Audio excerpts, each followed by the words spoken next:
मथुरा वृंदावन नगर निगम द्वारा नगर पालिका की तुलना में टैक्स कई गुना वसूला जा रहा है। नगर निगम द्वारा कर निर्धारण को लेकर लोगों को नोटिस भेजे जा रहे हैं। निगम द्वारा ओटीएस की योजना भी चलाई जा रही है, जिसके तहत लोगों को सिर्फ मूल टैक्स की राशि जमा करने की छूट है। आइए मथुरा वृंदावन नगर निगम के मुख्य कर निर्धारण अधिकारी शिव कुमार गौतम से जानते हैं निगम गृह कर निर्धारण का क्या है क्राइटेरिया। मथुरा वृंदावन नगर निगम द्वारा टैक्स वसूली के लिए नोटिस जारी किए जा रहे हैं। नोटिसों पर लोग अपनी आपत्ति भी दायर कर रहे हैं। किस तरीके से निगम में कर का निर्धारण होता है, किन किन चीज़ों पर किस तरीके से कर लगाया गया है, इस संबंध में जानकारी के लिए हमारे साथ मौजूद हैं मथुरा वृंदावन नगर निगम के मुख्य कर निर्धारण अधिकारी शिव कुमार गौतम साहब। सर, जिस तरीके से आपकी एक OTS योजना भी चल रही है और इस वक्त आपके द्वारा नोटिस भी जारी किए जा रहे हैं नगर निगम क्षेत्र में जिन लोगों ने टैक्स जमा नहीं किए हैं, आखिर इसका टैक्स का डिटर्मिनेशन कैसे होता है और किस तरीके से डिसाइड किया गया है? नमस्कार, मैं नगर निगम मथुरा वृंदावन से C2 SK गौतम बोल रहा हूँ। चूँकि पहले नगर पालिका थी, शासन द्वारा सेल्फ असेसमेंट के तहत रेट रिवाइज किए गए। माननीय सदन द्वारा जो रेट थे वो रेट कम किए गए, कुछ रेट किए गए जो कि जनहित में उचित लगा हमको। उसी के आधार पर हम लोग जो है बिल वितरण कराया जा रहा है, नोटिस दिया जा रहा है। अब जो कवर्ड एरिया है उसके हिसाब से हम लोग असेसमेंट कर रहे हैं। सबसे बड़ा सवाल ये भी है लोगों का, जिस तरीके से लोगों के पास नोटिस पहुंच रहे हैं, उनका ये भी कहना है कि पालिका के दौरान और अब जो टैक्स पहुंच रहा है उसमें कई मतलब गुना बना के भेज रहे हैं। तो किस तरीके से डिसाइड किया गया है?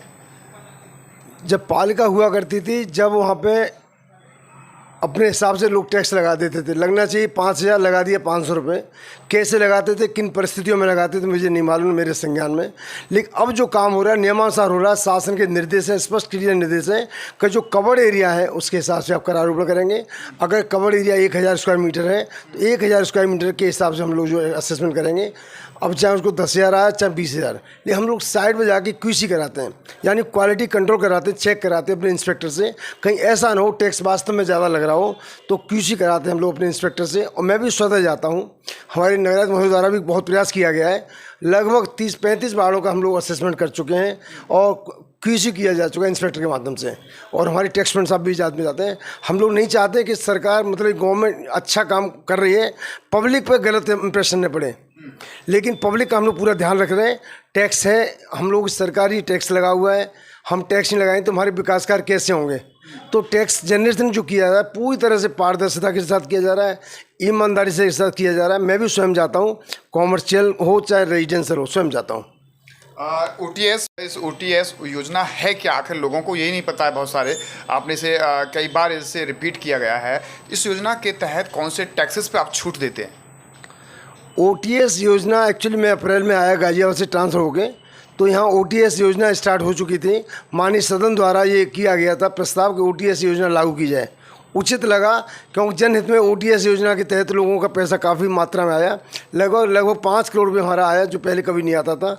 जो पैसा हमारा डंप था वो इस बार OTS के माध्यम से काफ़ी हद तक पैसा आ गया है। OTS के तहत हम लोग जो मूल हमारा पैसा है उसको हम लोग कम नहीं करते हैं। जो सर्व चार्ज है यानी जो हमारा ब्याज है उसमें हम 100% छूट देते हैं माननीय सदन के निर्देशों के पालन में। इसकी हम लोग शासन में भी हम लोगों ने अनुमोदन के लिए भेज दिया है। शासन को भी अवगत कराया जा चुका है कि OTS योजना का लाभ हम लोग दे रहे हैं यहाँ पे। और शासन की भी मंशा है, क्योंकि लॉकडाउन से प्रभावित लोग हैं यहाँ पे, उनको हमको लगा कि उनको कुछ लाभ दिया जाए, तो माननीय नगराध्यक्ष महोदय और माननीय सदन द्वारा जो प्रस्ताव किया गया उसके अनुपालन में हम लोग अच्छे से अनुपालन किया गया और शासन में इसकी सूचना भेज दी गई है। अभी हम बात करें टैक्स वसूली की, तो निगम किस तरीके से टैक्स वसूल रहा है क्या, और क्या टारगेट्स हैं निगम के? और ऐसे लोग जो टैक्स जमा नहीं कर पा रहे हैं तो उसके एवज में क्या कार्रवाई का प्रावधान है? जो लोग टैक्स नहीं दे रहे हैं यानी OTS योजना का लाभ नहीं ले पा रहे हैं, जबकि हमने कई बार वहाँ पर प्रसार प्रचार किया गया है और हम पंपलेट भी छपवा दी हम लोगों ने। जो हमारी डोर टू गाड़ियाँ उनके द्वारा भी हम लोग प्रचार कर रहे हैं। और नगराध्यक्ष महोदय का भी ये निर्देश है, माननीय सदन का भी निर्देश है कि मैक्सिमम से मैक्सिमम लोगों को इसका लाभ दिया जाए। लेकिन जो लोग लाभ नहीं ले पा रहे हैं उनके खिलाफ हम लोग कार्रवाई कर रहे हैं। पिछली बार कार्रवाई की थी हमने उनके खिलाफ, लेकिन उनसे मेरा अपील है जनता से, जो लाभ ले सके लाभ लीजिए, उसके बाद हम लोग कार्रवाई करेंगे। सीलिंग की कार्रवाई की जाएगी, जो हमारे अधिनियम में प्रावधान है उसके अंतर्गत हम कार्रवाई करेंगे, हम उसमें चूक नहीं करेंगे। टैक्स निर्धारण को लेकर लोगों में लगातार जब से निगम बना है तो ये तमाम चर्चाओं में है कि निगम द्वारा बढ़ाकर टैक्स भेजा जा रहा है। तो क्या मायने इस चीज़ के कि लोगों अभी भी नहीं समझ पा रहे हैं कि निगम बन गया और लोगों का कहना है कि बढ़ा हुआ टैक्स आ रहा है? ऐसा कुछ नहीं है।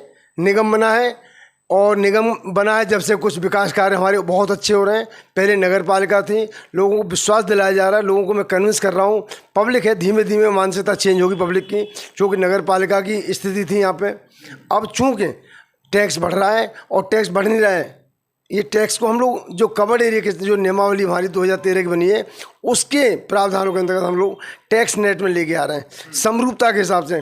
पहले क्या होता था, किसी में लगा दिया 1 लाख रुपए, किसी में लगा दिया 1000 रुपये। अब ऐसा कुछ भी नहीं है। अब 1 लाख लगेगा बगल में तो उस पर उसी हिसाब से लगेगा, जो हमारा कवर्ड एरिया उसी हिसाब से टैक्स लगेगा। मैं विश्वास दिला रहा हूँ, मैं नगरायुक्त महोदय की तरफ से विश्वास दिला रहा हूँ और निगम के एज ए सीट पर विश्वास दिला रहा हूँ। कोई किसी के साथ नाइंसाफ़ी नहीं होगी और पारदर्शिता के साथ काम होगा। इसको टैक्स को देना धीमे धीमे लोग सीखेंगे, लोगों को एक हम लोग विश्वास जगाएंगे, पैसा मिलेगा।